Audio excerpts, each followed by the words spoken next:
All right, welcome everybody to Seahawks Coast to Coast. I'm Joe Stevens with Seahawk Talk. To my left is Zach from Zach Talks Hawks. How are you doing today? I'm doing pretty good. Well and rested after that bye week. I'm ready to talk some real football here now that we get the privilege to have a pretty big game. A lot of eyes are going to be on it. I'm really excited. Yeah, it won't start at 8 p.m. your time. I know, So that'll be wonderful. tied. Or 10, no, by the way, it was 10. 10. 10. So It'll start at 8 yeah, p.m. your time. yeah, that's much more Um, doable. yeah, I'd bitch about it if I were you. I'd move. I'd be like, this clock ain't working for me. But yeah, I guess one thing I wanted to say is I texted you. I'm like, man, I'm just happy the Seahawks didn't lose. Um, so I was right before we came on here. I was checking the NFL power rankings from last week. The Seahawks dropped 2 spots, so they did lose the bye week. Um, According to NFL.com, they are 2 It's spots less powerful than still before they took still the week not off. on still not on Rich Eisen's top 10. So 2 weeks in a row, getting snubbed by our boy Rich Eisen. So that hurts. Yeah, I was hoping you'd bring him up. I do have a good little snippet video of him that maybe at some point during this during this show I will try to pull up if my Wi-Fi doesn't take a shit. So I guess we can just get right into injury news today. Kind of big setback, I guess, from Julian Love, which isn't good to hear. But yeah, I guess we're. How you feeling about that? Kind of sucks, but the defensive has been performing at such a high level without them. It's like, Yeah, ugh. yeah. That's hamstrings are always like weird, so they're always finicky, trying to figure all that out. His game status is in jeopardy, so you kind of expect like they're gonna just put him to the side. Um, which means Ty's probably going to get some more playing time there on the back end, right? So, Wow, um, I hope. yeah, he had a great game too against Houston, if you remember. So, um, I Yeah, think, big almost safety you yeah, had there. almost. Defense has been playing pretty well without Love. They can only get better with him in there. So, you kind of just hope we keep moving along. Business as usual, right? Without him, we've kind of gotten used to not having him there, unfortunately. Yeah, now Spoon should be back for sure, and that's just an assumption. But Yep. I'm assuming he's going to be back And from Derek whatever Hall, knee injury was bothering him. Derek Hall's also slated to come back as well. So have a couple of good pieces on the defense coming back. So going to be a lot of fun, I think, over in Washington, in DC. Yeah, third string right Don't. guard coming back. I see.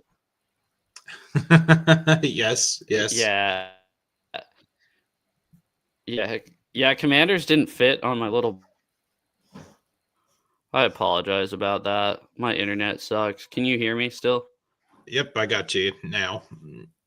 Oh my goodness. Just don't do anything with StreamYard. Like, just Okay. yeah, don't pull anything else up.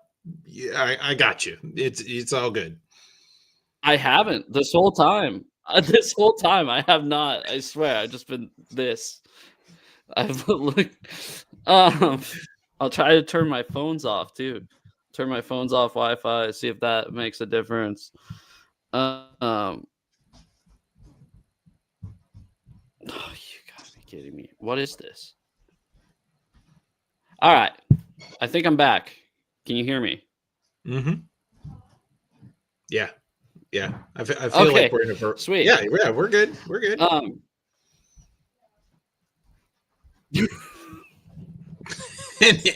Now you're back. It's so funny. It's yeah. Don't get that confused with the shirts you once talked about with the state of Washington on it, and then the wrong logo. I'm gonna exit out. I'll be right back. Okay. Okay. Well, now it's just me. So I guess we can talk about injury news with Julian Love's setback.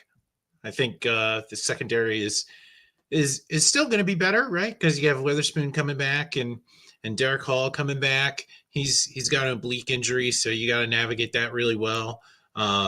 So it is tough to swallow in terms of the news with Julian, but I think Okuda's played really well there on the back end of that defensive front. So challenge against Washington, especially with Daniels coming back, his first game back from injury, rushing a Washington quarterback in a big game at home against the Seattle Seahawks.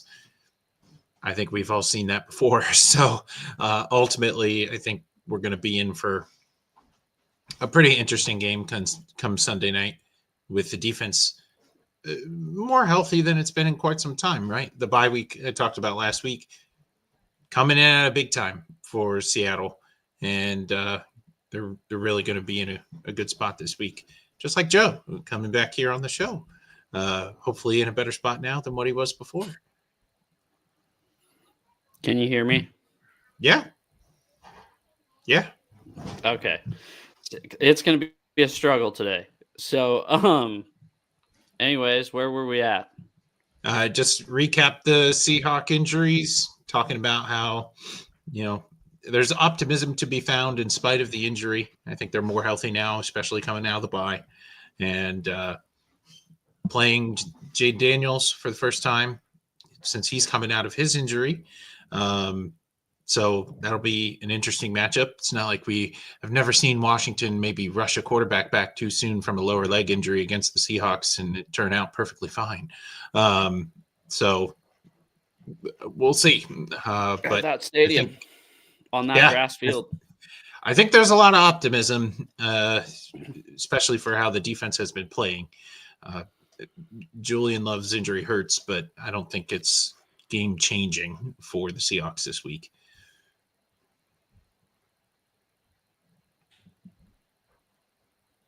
Yeah, I think Schefter said today, do not be surprised if you do not see Jaden Daniels return this. Oh, okay. That's news to me. I think maybe not having him there would be interesting. I mean, Mariota didn't play awful against Kansas City, but of course didn't do a whole lot to win the game. But Seattle doesn't really have a great track record against backup quarterbacks with no expectations. So I don't want to count my chickens before they hatch. No, throughout the years, that has not been our bread and butter, i.e. Colt McCoy with the Giants, i.e. Colt McCoy with the Browns and the Cardinals. I think it was 3-0 against the Seahawks. Wolford with the Rams. It's been they've struggled against backup quarterbacks with no expectations. So we'll see. Mm-hmm. But yeah. Keys to the game, I guess. I'm looking. Oh, go ahead. I don't know if you had our new wide receiver edition in on the list. I don't know where exactly that fits in our rundown tonight, but Jones Jr. coming in from I didn't even see Chicago. Oh, I'm sorry I didn't send it to you. I thought you'd be right there with it. It also affects the legend Myles Gaskin. He is. I saw a practice squad guy we signed. Yes, so Myles Gaskin's released. Yeah, so I did see it. I saw it. It was a running back to the practice squad. Yeah, so Gaskin's released in order to make way for Velez Jones Jr. And this guy, he put in a lot of work over in Chicago, but his connection is actually with Kubiak and his time over at the Saints. Former third rounder by the Bears in the 2022 draft out of USC. and he spent some time over in New Orleans with Kubiak in that offensive system. This guy can play running back. He can play wide receiver. He's a dynamic return specialist. And at first glance, a lot of people are saying, he could be a great addition to the kicking stuff, which makes me think that Horton is going to, unfortunately, leave that position and focus more on wide receiver stuff. But yeah, I like this signing from them. Kind of get a Swiss Army knife kind of player.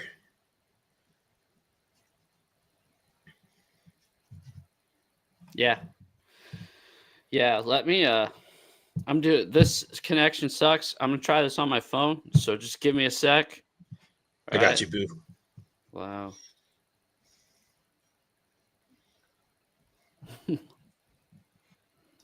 He's trying. He's trying, everybody.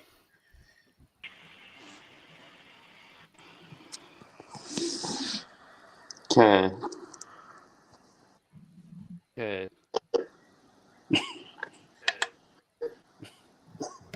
Oh man.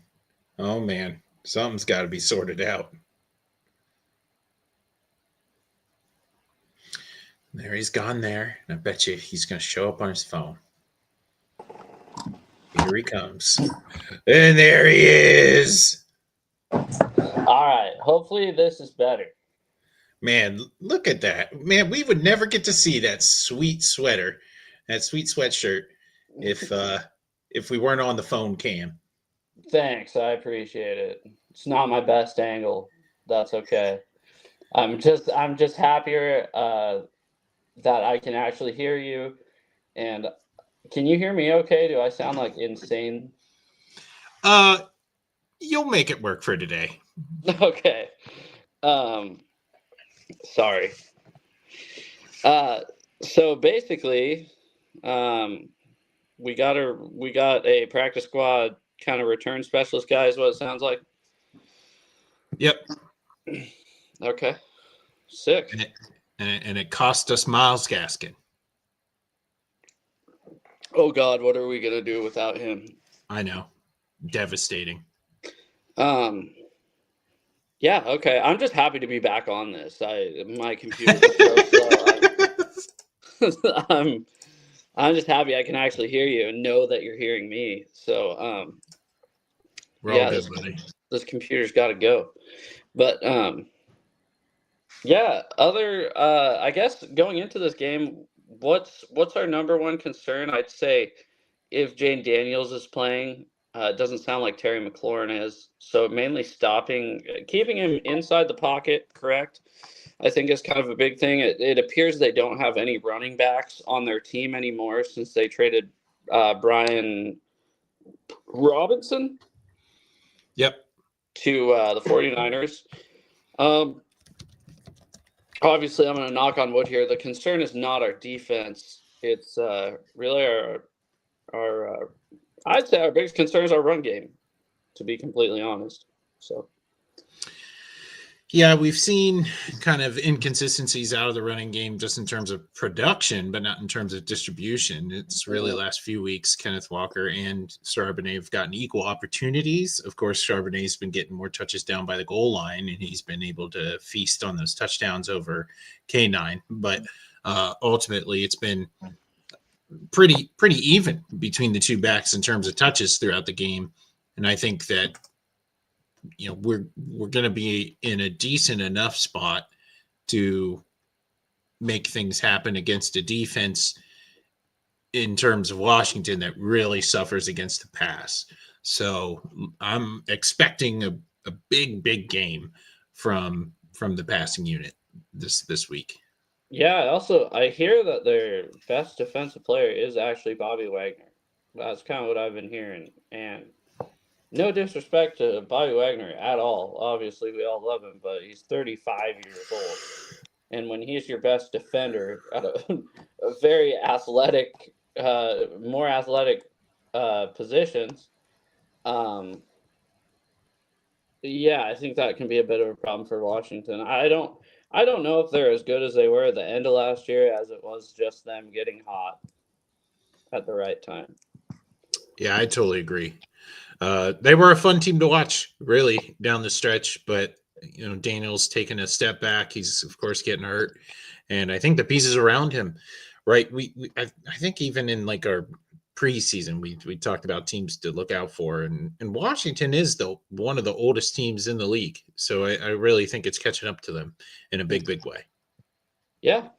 Um, Sorry, it's weird. My computer is so messed up. I have this propped against your computer, and I can see you talking like way after you actually are on the computer. um, but anyways, enough of my nonsense. I guess who are some keys other than JSN on the offense? Who would you like to see have a big day? I want to see Cooper Cup a little more involved, especially in a day where Washington's pass defense is so broken. Mhm. It would be nice to be a equal opportunity lender in the passing game. We've seen a little bit out of Barner in the last few weeks from the tight end position, so be interesting to get him more involved. Uh, Oots' runway to get back into the offense now is a 3-week window, so watch him to slowly integrate back into the team.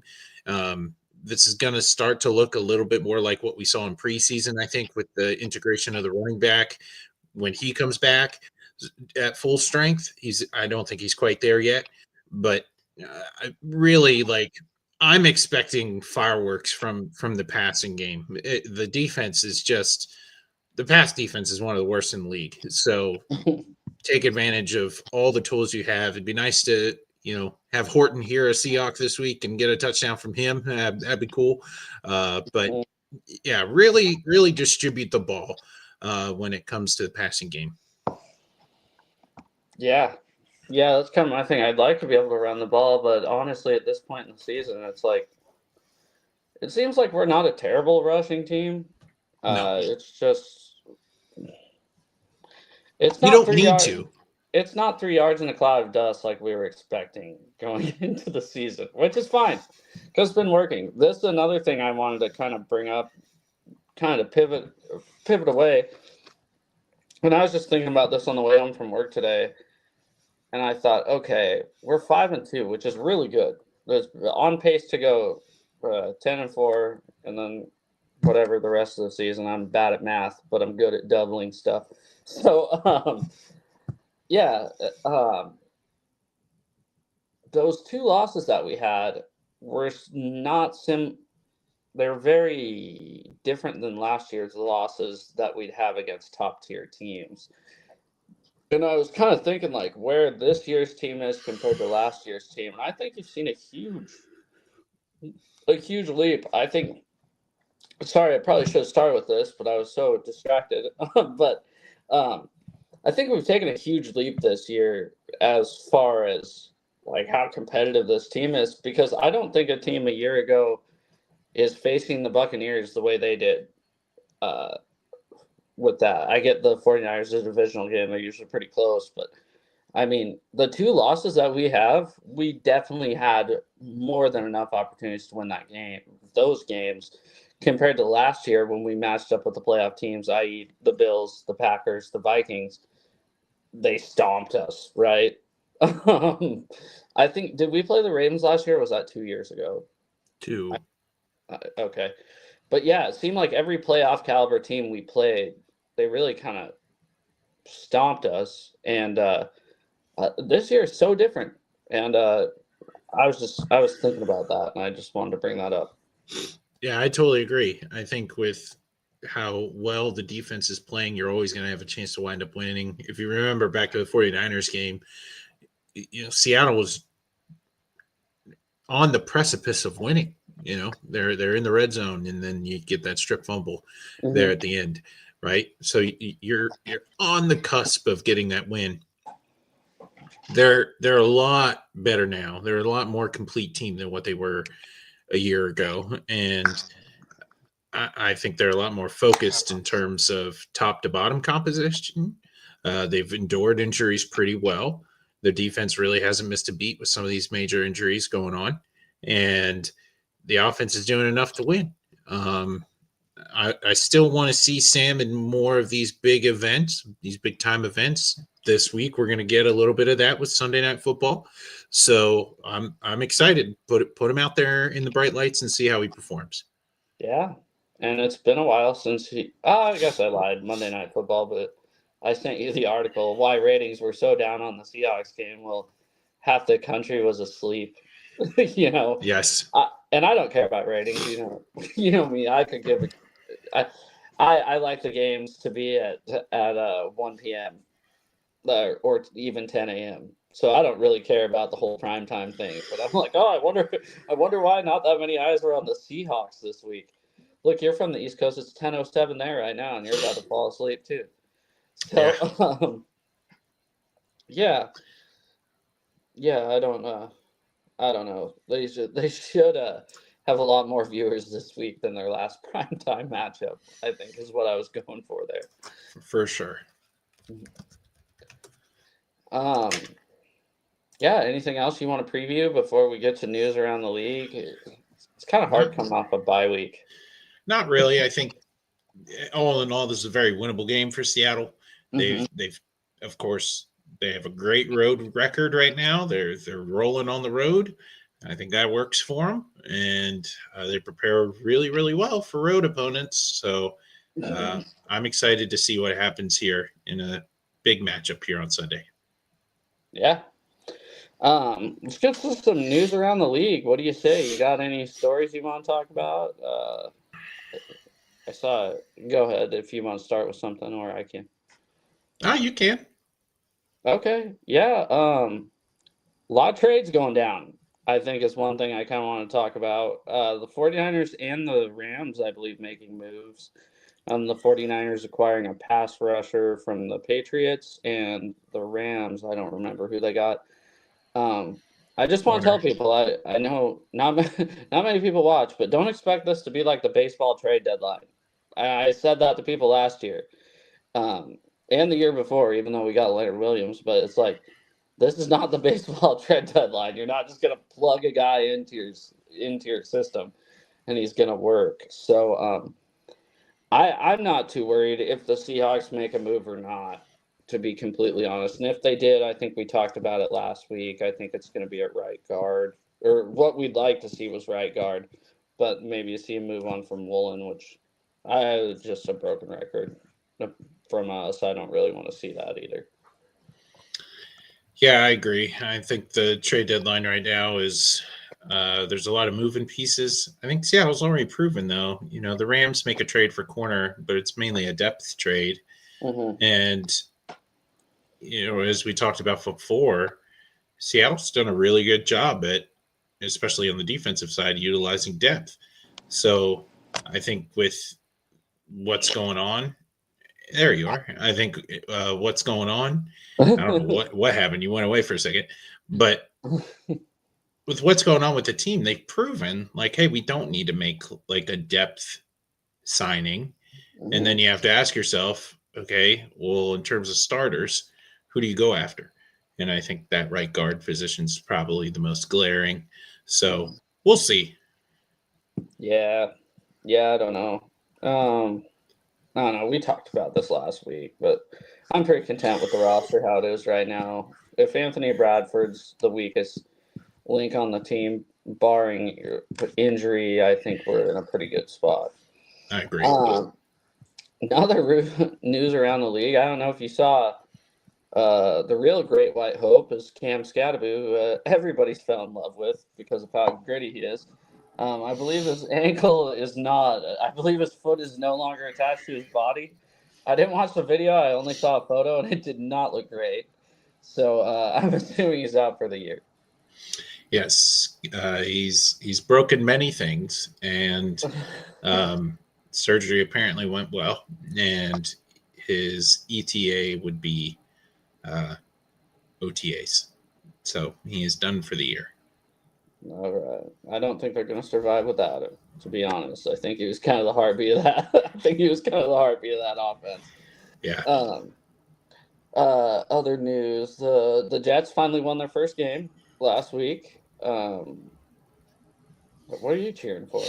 You were rooting for them to go 0-17, dude. I'm happy they won a game, and no matter what their owner says about their quarterback. So um, I love Justin Fields even more for him to say that the owners of the Jets is outside noise to him. So good on him.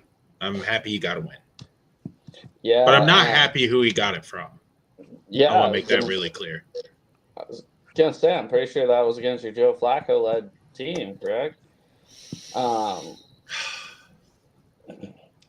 here's an NFL news story that I thought was kind of non-news, but it seems like people are making it news. Is the Lamar Jackson injury? How they put him as questionable as a full participant, but he only participated with the scout team. I don't really care. Do you? I mean, he participated in practice. Yeah, for me, I don't really have too much of a rooting interest in Baltimore, so I don't personally care. I think, Yeah, yeah, it is what it is. It doesn't matter a whole lot to me. yeah. Any news that you'd like to talk about around the league? Not.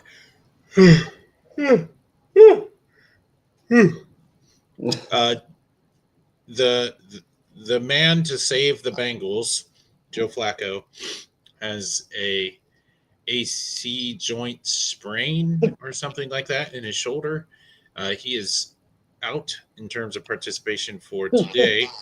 They are looking for him to possibly just come in and play this week.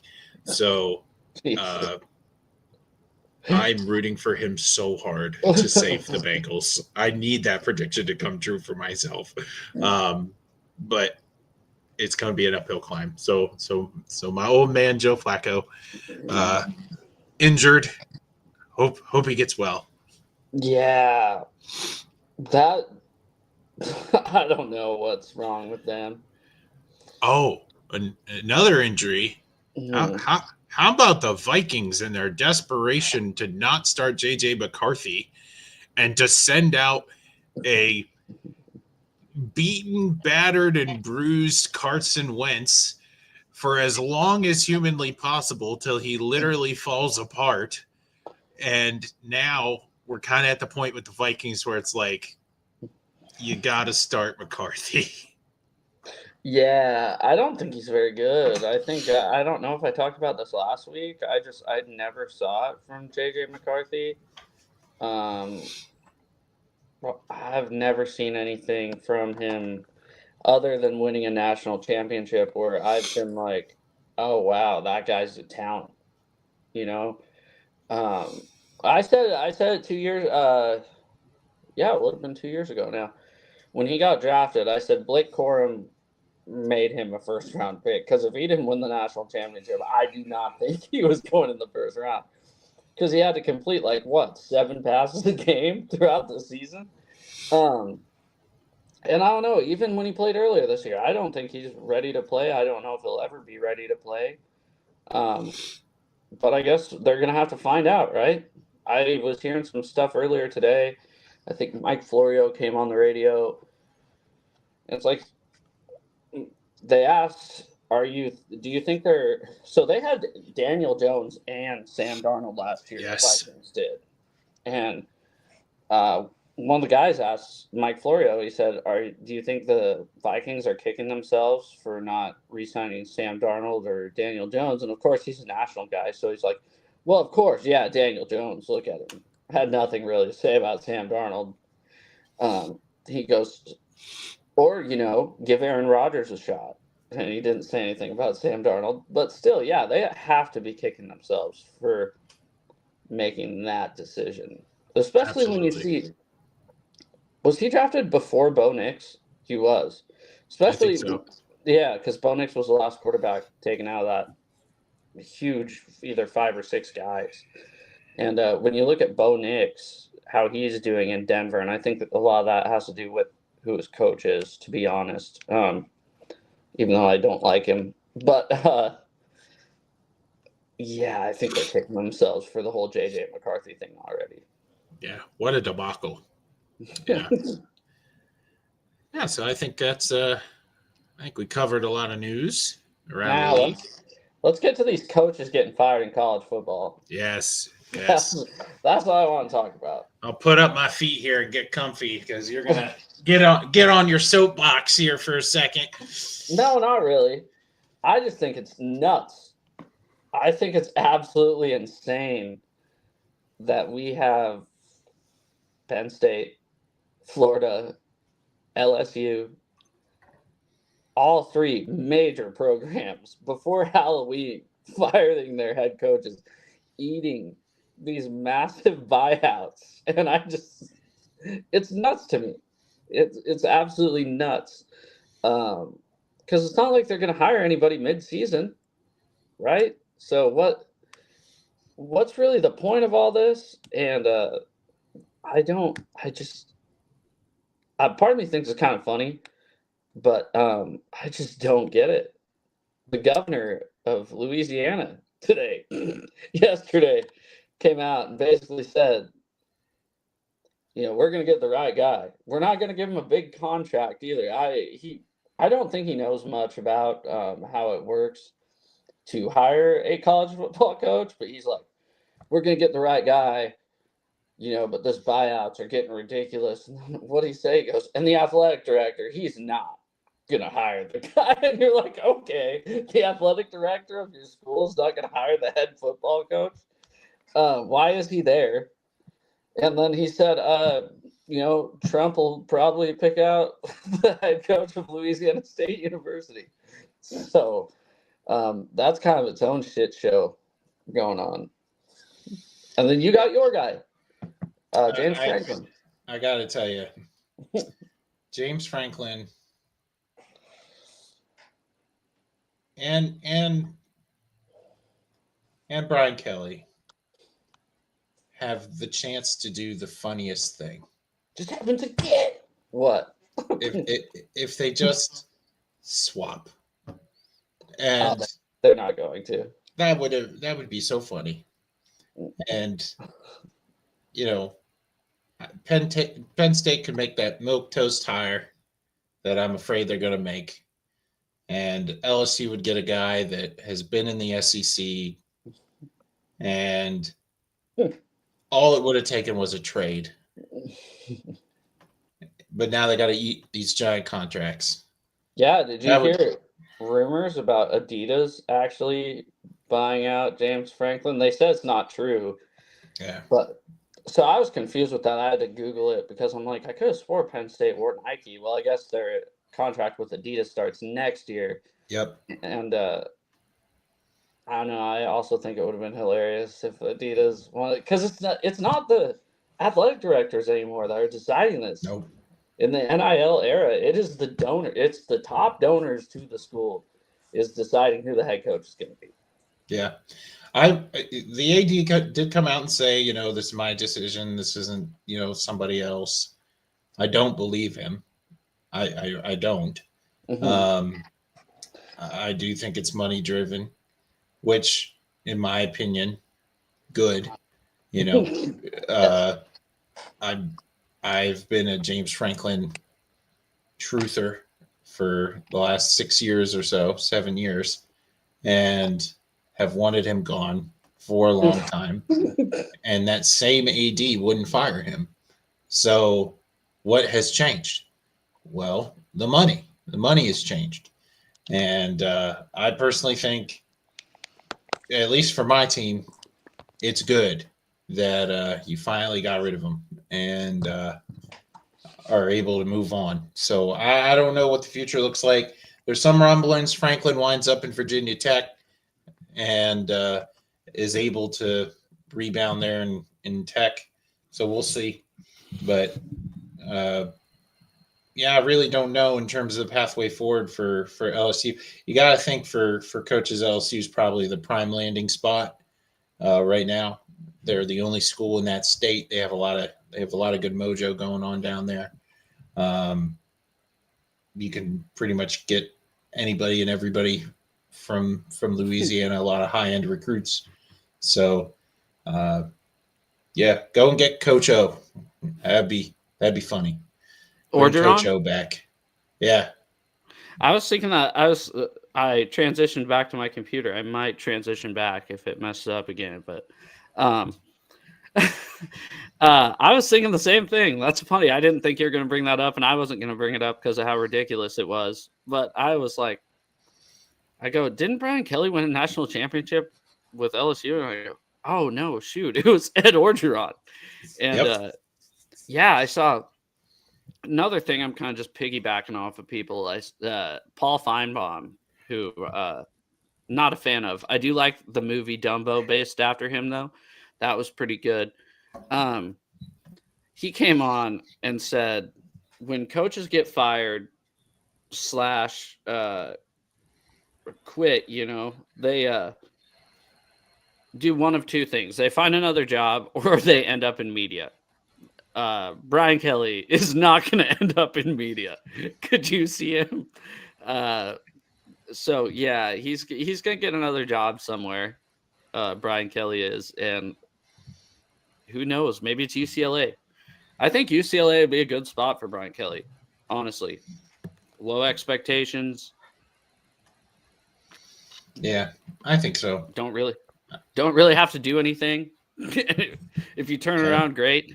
There's been a lot of rumblings of our head coach, Jed Fish. He's like one of the hot names, along with Louisville's head coach and Joe Brady, the offensive coordinator of the Bills, to fill a lot of these vacancies. And to that, I just say, if he does leave, if Fish does leave, and I'm not turning this into a Washington Huskies show, but for the love of God, we just need to. I don't care if we win 6 games every year. Can we just get a guy that's going to stay?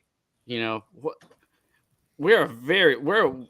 when it comes to blue bloods on the West Coast, it's Washington, Oregon, USC.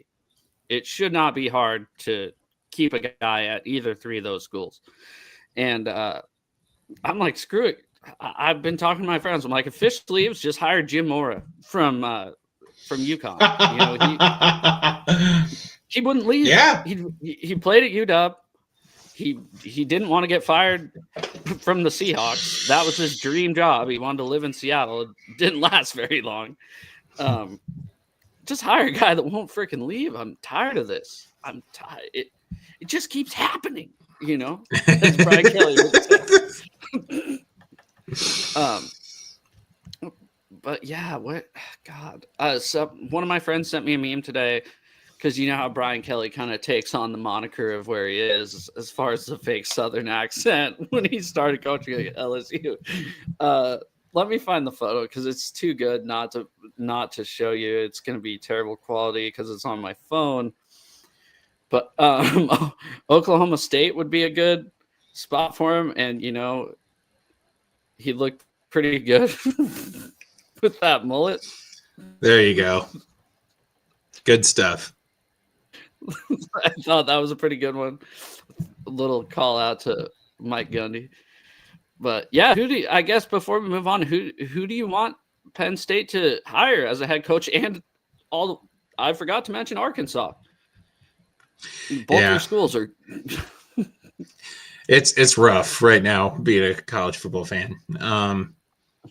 To be honest, I'm rooting for irony in Arkansas. I want Petrino to stay. My God. He's a dirtbag. He is the intern head coach. He played the longest long game of anybody who has ever played the long game. And now he's back. And you know what?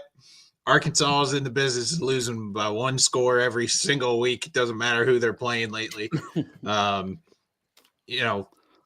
Give him a 3-year deal to see what he can do. And so that's actually what I'm rooting for in Arkansas. How's the volleyball team looking there? I don't pay attention to Arkansas volleyball. Are you kidding me? As far as good-looking chicks that could ride on the back of his motorcycle. There it is. I'll let Petrino handle all that stuff. So anyway, so that's Arkansas. When it comes to Penn State, it's a little different. There's a lot of rumblings over what kind of head coach Penn State needs. When it came to James Franklin, he could recruit really, really well. But we have tried that for so long.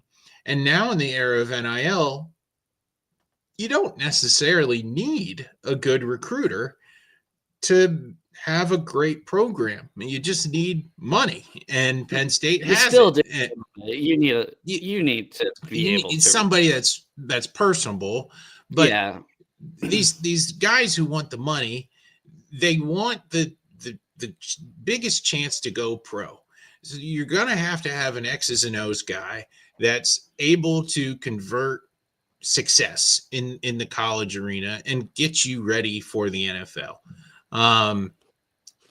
When it comes to who's out there that I think would be a good fit for that purpose, that I think would fit Penn State, that wouldn't leave right away, ironically, is someone who was already at Penn State, Bill O'Brien. And he how's is Boston College been? not great. I haven't paid attention. But I think if Penn State calls Bill O'Brien, he hops right back in. Oh, for sure. That was his dream job, right? Yeah. And Penn State dude, Pennsylvania guy, and it's not a popular choice among fans because of how he left. And I mean, when the NFL came knocking, he was done. I don't blame these guys leaving for the NFL. I don't either. And especially when people forget, and I know we talked about this on last show, but people ascribe James Franklin for being the guy at Penn State that turned Penn State around, that revived what was the worst position any college football team has ever been in ever. Other than SMU.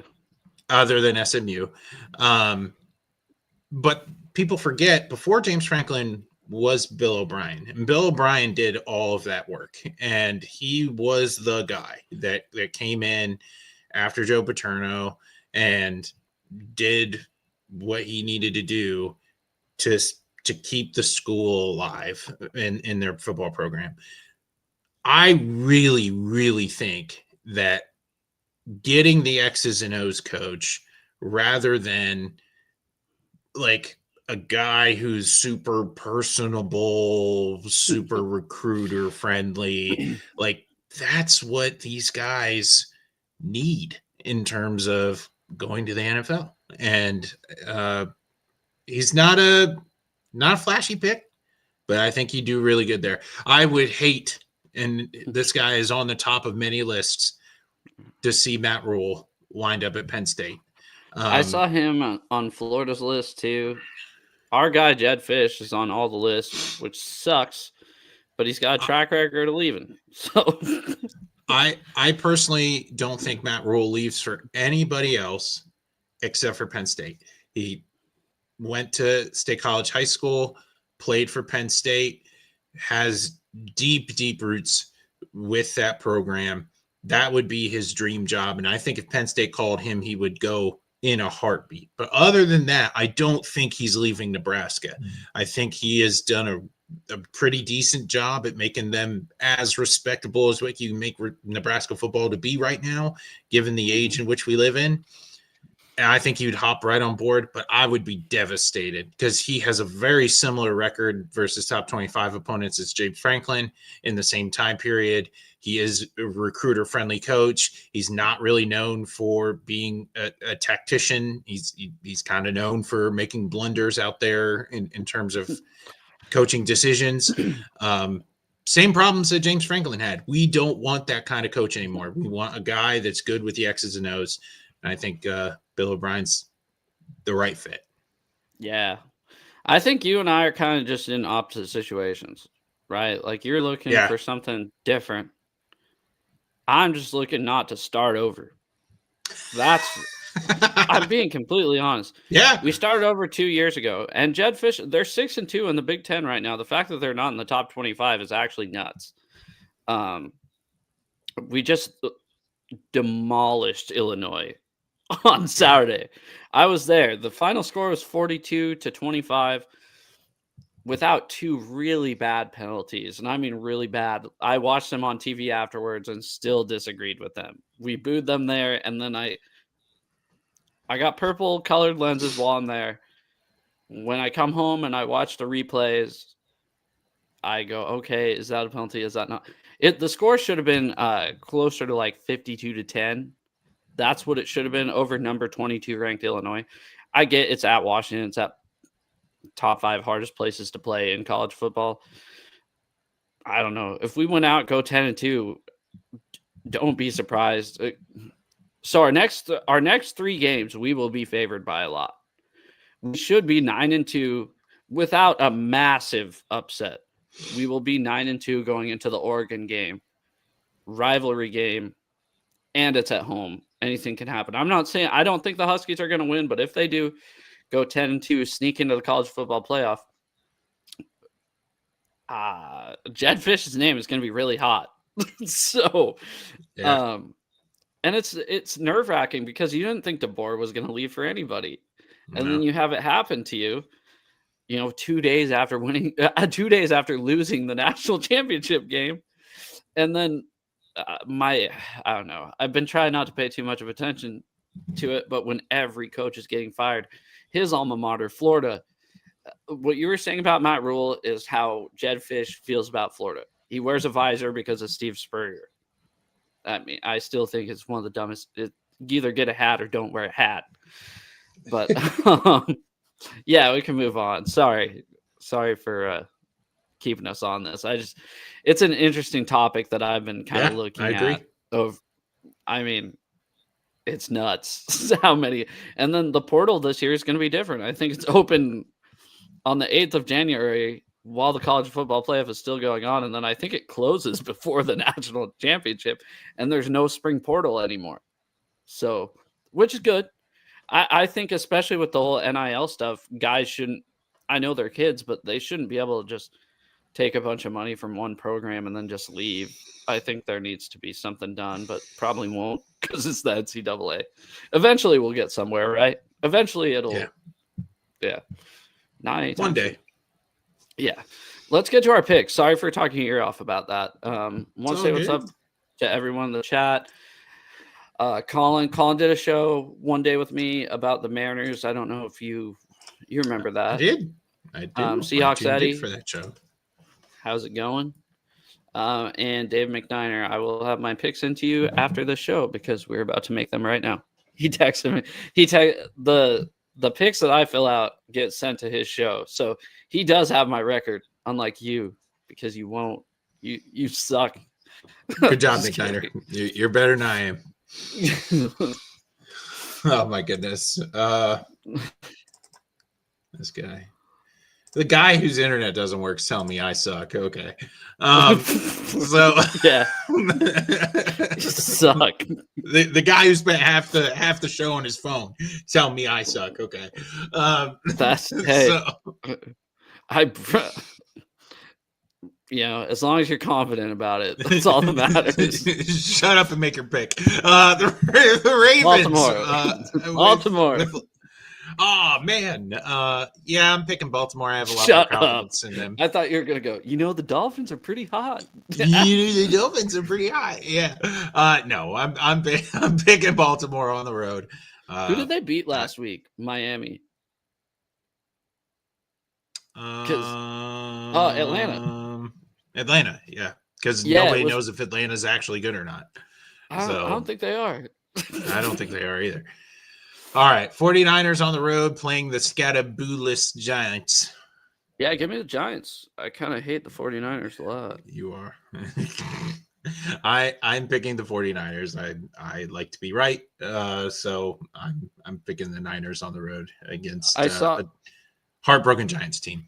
In that same deal where Adam Schefter said, "Don't be surprised if Jane Daniels doesn't play," he said that don't be surprised if Brock Purdy does play. So. Oh, okay. All right. Chargers on the road playing the Titans. Yeah, taking the Chargers, taking Harbaugh, rough to do. I kind of feel like the Chargers are in like a dangerous position right now. They're starting to feel Atlanta-ish to me. I feel like one week they win, the next week they lose. They need to find Titans a look rhythm here. bad though.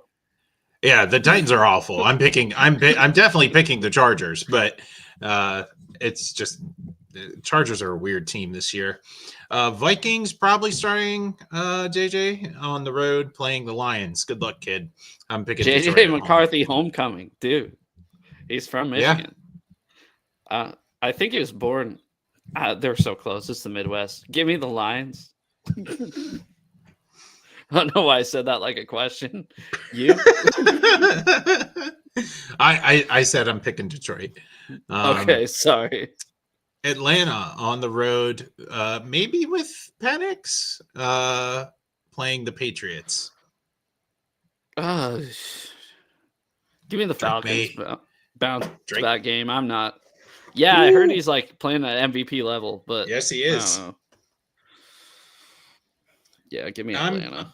I'm picking New England. I'm drinking the Kool-Aid. I think the Patriots have a thing or two to say in the East up there. So I'm picking New England at home.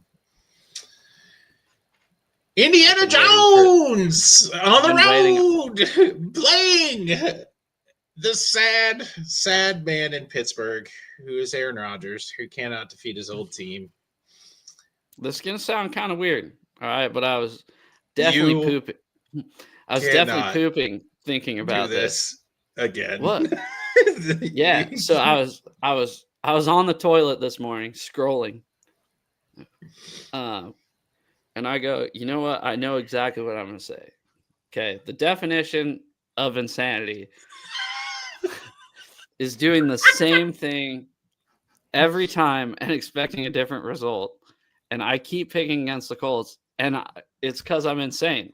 I'm picking the Steelers. I'm still doing it. I'm insane, dude.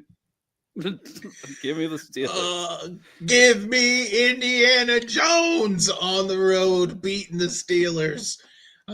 Yeah, I'm all in, baby. Let's go. Bo Nix on the road playing a Texans team who knows how to beat the 49ers. I believe this is the Gary Kubiak Bowl. I don't know. I don't know why I just thought of that, but when I saw the two, I was like, "Oh, Owen Daniels. Oh, Gary Kubiak." When I saw the two logos next to each other. Sorry, I'll let you finish though. No, I think the Broncos are riding a lot of momentum. I think the Texans are on a bit of desperation right now. Give me Denver on the road.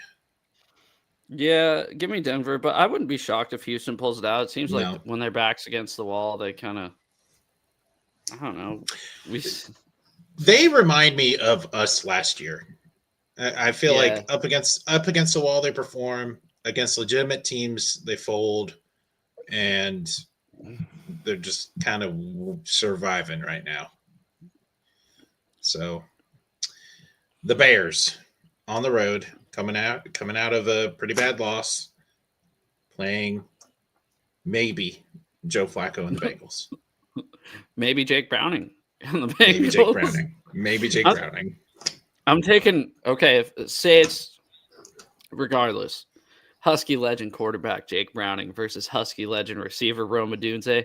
I'm taking a Dunze 8 days out of the week. I forgot how many days there were in a week. 25-8. Listen. I have to keep riding the wagon.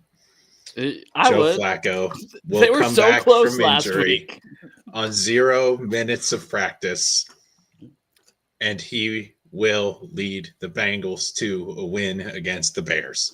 I have to believe Joe Flacco saves the Bengals season. So I'm riding with the Bengals.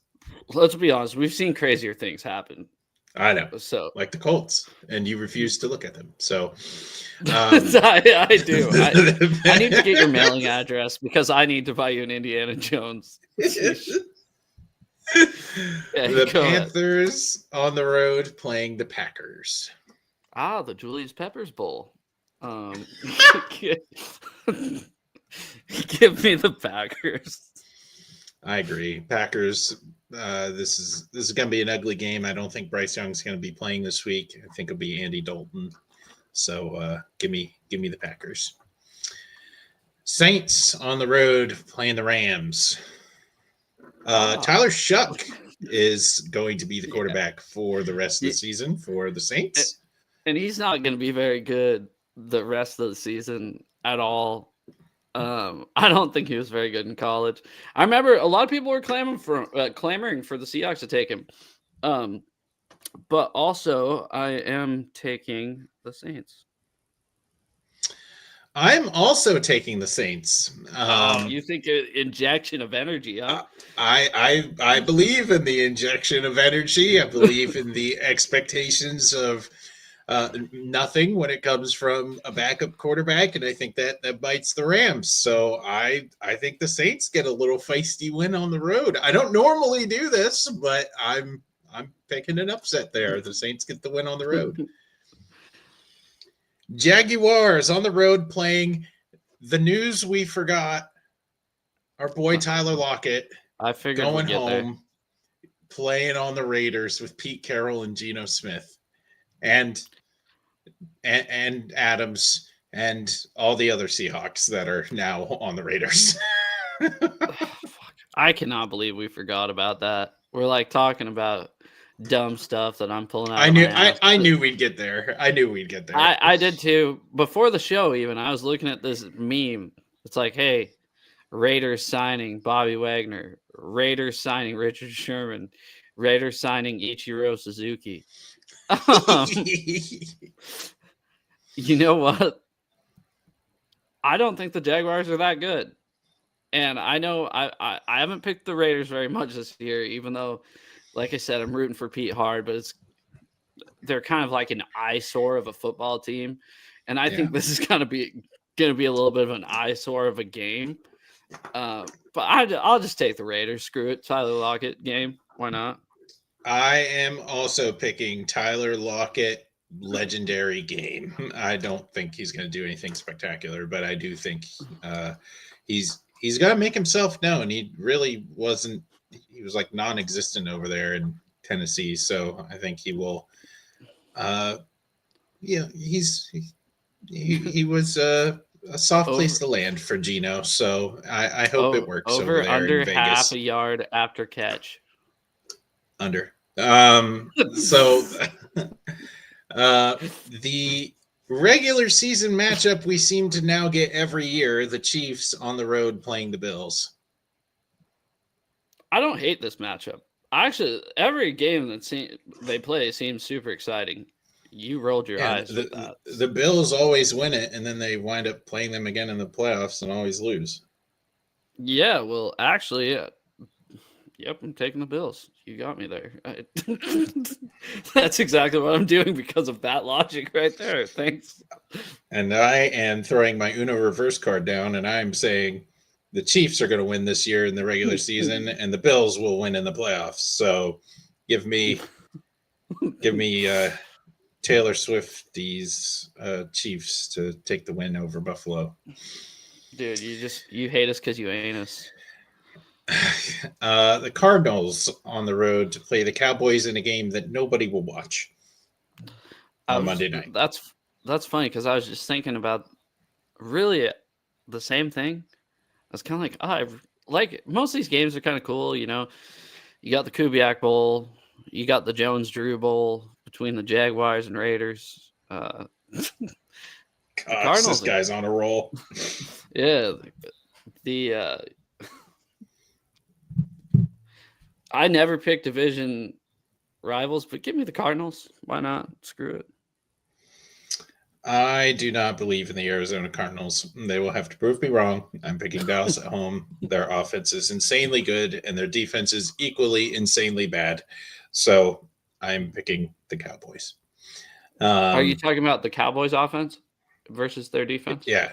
The Cowboys offense is really, really good, and the Cowboys defense is really, really bad, but I don't think Kyler Murray's good enough to take advantage of the really, really bad Cowboys.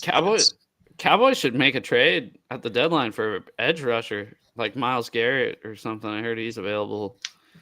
Yeah, that poor guy got 5 sacks last week and they still lost. So I saw one that was funny because they said he wants out of there, and they go, "Oh, poor Myles Garrett. Too bad someone forced him to sign a yeah, 4-year, 400 sleeping on his bed filled with money. Yeah, poor Myles Garrett. Goodness. Seahawks on the road playing the Commanders Sunday night. Yeah, give me the Seahawks, and this isn't just a homer pick. I pick them no matter what, and I feel like I'll say this every week, but especially with Jaden Daniels out there, you mentioned a lot earlier their age. They're not that quick. Their pass defense is atrocious. Like you said, need to get Cooper Kupp and Torrey Horton involved a little bit. Yeah, give me the Seahawks by 6. I think the Seahawks win this game by 2 scores. This isn't a homer pick. I try to stay away from those. Look, where the Seahawks are really, really good is where the Commanders are really, really bad. And I just don't think with an injured Daniels, he's going to be able to navigate the pocket and run around like he normally does, which would be the thing that hurts this defense. The Seahawks rush defense is really, really spectacular this season. They're excellent at getting pressure. Daniels isn't as mobile as he used to be.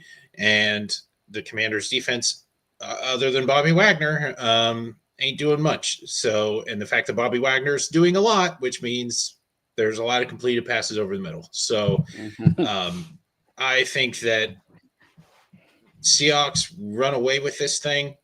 I'm going to be conservative and say they win by 2 scores because they never seem to finish off opponents. I could see this being like a I don't know, 27-17 kind of game. But they finished off the Saints in the first quarter. All right. Yes. Well, to be totally honest, if there is, and I think we've talked about this before, what I want out of this team is the ability to just continue to stand on business when you're up. Like, don't play to not lose, continue to play to win, even when you're out in front. And that's the thing that this team has lacked. And I kind of like the Texans game, right? Like, it was closer than what it should have been. And Seattle was getting cute. Like, don't get cute. Like, you're the better team. Finish them. And the Commanders, I think, are a step up in terms of quality when it comes to comparing them to the Texans. And this would be an awesome, like, man, if they get it right this week, like, what a great win by this team on the bye, coming out of the bye. I have high hopes for this game. So I really think Seattle's got a great chance to do something great this week. It is kind of unfair for Washington too. They played Monday night, so they're on 6 days rest. We're on 13 days rest because we played the Monday night before. I mean, we obviously should be a little bit more fresh than them. Let's just hope that it's not like the only thing I get super nervous coming out of the bye is just coming out flat. Yep. I get really nervous about that. Yeah. And like, I think this team's built to come out fast. JSN, it's crazy, man, what he's doing this year. They had a bye and he's still 100 yards up on everybody else in terms of reception yards. And I didn't even check because I checked 2 weeks ago and I figured it still wasn't. I figured Jamar Chase didn't have 196 receiving yards or whatever. It's amazing. It's amazing. So want to see those other guys, like we talked about at the top of the show, get involved. This is the week to like really pull out the stops and be an efficient offense. Be a complete offense. Don't be cute. Don't have Cooper Kupp throwing the football around. Don't do anything dumb. Like, you are better than them. They are weak where you are strong. Get after them. And if they put it together this week, it's going to be such a great win. So I'm ready for it. Yeah, prime time too. It's gonna suck 3 Sundays in a row not watching the Seahawks, really, because you have to wait till 5:30 at night to watch them on Sunday night. That kind of bums me out a little bit. Just as a fan, I like my Sunday at 1:00 games. Yeah. I don't know about you. really I have an hate opinion. primetime games. Are you streaming the game?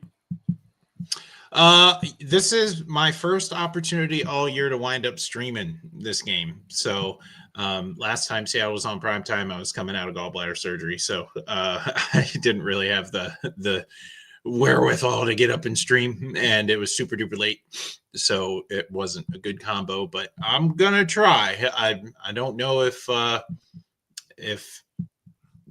gonna have to check the schedule, but for all intents and purposes, I do have things blocked off to where I should be able to stream this game. I'm really excited for it.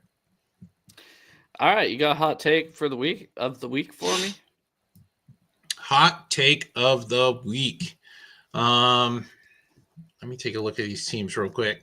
Not one right off the dome. So if you got one, give it. Yeah, I got one. It kind of had to do with college football again. Okay. Mine is the fact I think one of these 12 college football playoff teams coaches decides to jump ship and leave for a better opportunity. Ooh. I think that's. Ooh. I mean, Okay, that's so not that- insane to think of, but I mean, No. could you have imagined a few years ago saying that a college football playoff coach is going to jump ship to another program? So I think, you know what? I think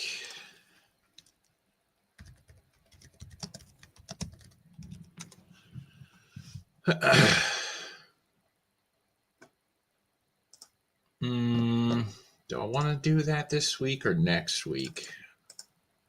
I feel like this might be too. I feel like this might be too hot for this week. I want to know. I want to know. State.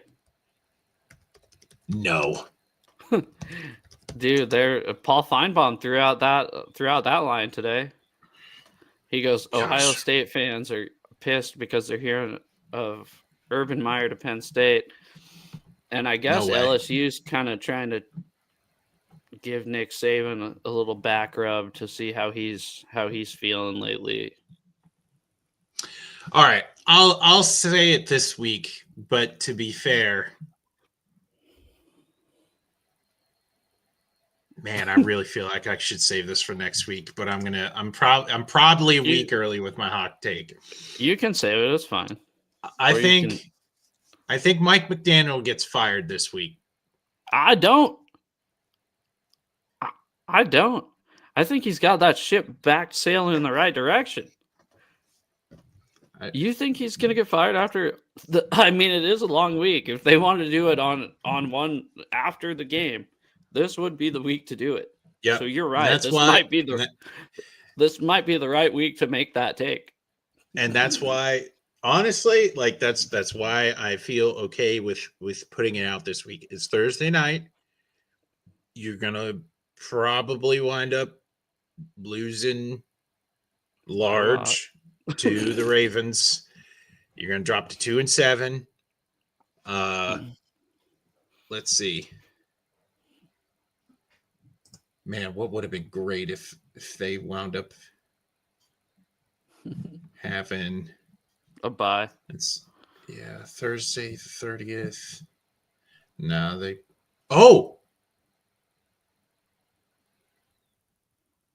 Oh no, they play the next week. Yeah. What would have been great is if they would have had like a super bye and had a bye next week. But I think it would be the most logical thing to do. You're playing on Thursday night, got a long week next week. Who they play next week too sucks. They play the Bills next week. They're going on a murderer's row schedule here between. Yeah. I know the Ravens haven't been good this year, but still the Ravens on paper are really good. And so are the Bills. Yeah. So I think this is the week he's gone. Yeah. I mean, I hate to see that capri pants guy leave. I mean, he is kind of funny. I lied. I didn't see him wearing capris. the Seahawks game I went to, he was definitely wearing like jogger capris. So I guess still capris. Yeah. And I was like, I think we talked about this last year because I came back from the game and I kept looking on the sideline. I'm like, who is that guy? Why is there a guy? Why is there a man wearing capri pants on the sideline walking onto the field? I don't know. Yes. Something.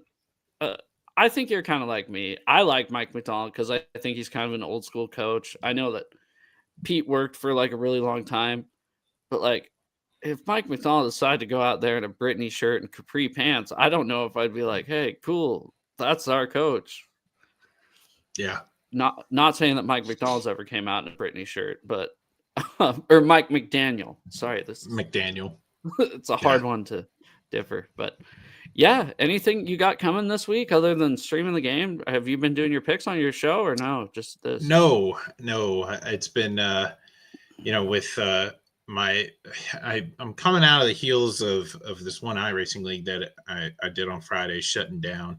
I'm thinking about making that time slot the time where I wind up doing the most content on the channel on Fridays. So trying to figure that out. I also have a new camera and I'm trying to figure that out right now. So just trying to sort out some details to get some more consistent content on the channel as of late. But I think if we wind up streaming the game, that'll kind of springboard me to the second half of the year, being a little bit more consistent on the channel. So pretty excited for that. I think that Friday night slot's going to be a really good spot to put some content up. So excited for that. But right now we're just chilling Wednesday nights doing this with you. So that's all. Yeah, that's the same here, to be honest. I mean, it's kind of I look forward to it. I don't hate it. That's why I like I like it.